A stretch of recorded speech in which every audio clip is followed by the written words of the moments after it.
राम जन्मभूमि का विवाद तो खत्म हो गया, लेकिन बाबरी मस्जिद के नाम पर मचा शोर अभी भी देश की अदालतों में गूंज रहा है। और सुप्रीम कोर्ट के फैसले के बाद अब सवाल उठने लगे हैं कि क्या अब देश में अलग अलग बाबरी मस्जिद बनने जा रही हैं। नमस्कार, मैं हूं मृत्युंजय चौहान और आप मेरे साथ इस वक्त देख रहे हैं राष्ट्रवाणी। दरअसल हुआ ऐसा है कि सुप्रीम कोर्ट में एक जनहित याचिका दायर हुई थी। इस याचिका में यह मांग की गई थी कि देश में कहीं भी बाबरी मस्जिद ना बने, और सुप्रीम कोर्ट ने इस जनहित याचिका पर सुनवाई करते हुए अपना फैसला भी सुना दिया। जहां सुप्रीम कोर्ट ने देश भर में बाबर या बाबरी मस्जिद के नाम पर किसी भी मस्जिद के निर्माण या नामकरण पर रोक लगाने की मांग से जुड़ी ये जनहित याचिका ही खारिज कर दी है। याचिकाकर्ता ने सुप्रीम कोर्ट में ये दलील दी कि बाबर आक्रमणकारी था, उसके नाम पर कोई भी मस्जिद नहीं बननी चाहिए और न ही किसी मस्जिद का नाम उसके नाम पर रखा जाना चाहिए। इस मामले में कहा गया कि याचिकाकर्ता इस देश में आक्रमणकारियों के नाम पर मस्जिदों के निर्माण के खिलाफ हैं। वकील ने कहा कि कबीर ने बाबर के नाम पर मुर्शिदाबाद में बाबरी मस्जिद के नाम की घोषणा की है, जबकि बाबर एक आक्रमणकारी था और उनके खिलाफ कुछ कार्रवाई की जानी चाहिए।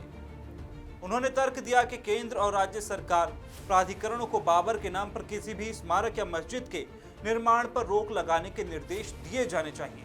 हालांकि जब पीठ ने कहा कि वो याचिका को खारिज कर रही है, तो वकील ने याचिका वापस लेने की अनुमति भी मांगी। तो वहीं पीआईएल में केंद्र और राज्यों को निर्देश देने की मांग की गई थी कि वे पूरे भारत में बाबर या बाबरी मस्जिद या किसी दूसरे नाम पर किसी भी मस्जिद या धार्मिक स्ट्रक्चर के कंस्ट्रक्शन, स्थापना या उसके नामकरण पर रोक लगाएं।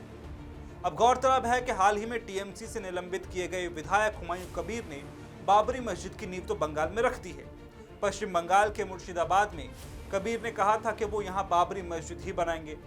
हालांकि नवंबर 2019 में सुप्रीम कोर्ट ने अयोध्या में राम मंदिर निर्माण की इजाजत दी थी। सुप्रीम कोर्ट ने अपने फैसले में यह भी कहा था कि 1992 में अयोध्या में बाबरी मस्जिद के विध्वंस को कानून के शासन का घोर उल्लंघन बताया गया था। कोर्ट ने अपने इस फैसले में सरकार को मस्जिद के लिए 5 एकड़ जमीन देने के आदेश भी दिए थे। कोर्ट ने कहा था कि मुस्लिम पक्ष को अयोध्या के किसी मशहूर जगह पर यह जमीन देने के आदेश शासन ने दिए थे। अब इस मामले को लेकर फिर से हंगामा शुरू हो चुका है। बाबरी, बाबर और ये तमाम सारे केस, इस बारे में आपका क्या कुछ कहना है? कमेंट बॉक्स में हमें जरूर बताएं। चैनल पर नए हो तो राष्ट्रवाणी को सब्सक्राइब करें।